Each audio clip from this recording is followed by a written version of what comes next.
Hi everyone and welcome to another video. This is a warning video on Zafira GSi Turbos, uprated horsepower one. I'm running like double the horsepower of standard on mine, which is 403 brake, and my bottom wishbone on the driver's side decided to snap in half. So I'll spin you around and show you what happened.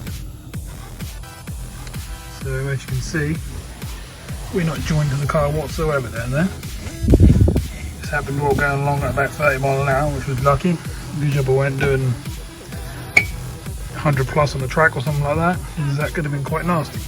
Shot me across the road, pulled the front wheel right up to the bumper and ripped the front bumper. So that was a bit of fun. I just thought I'd put a video out there to warn everyone to keep an eye on these joints, because it looks like that could be a common fault.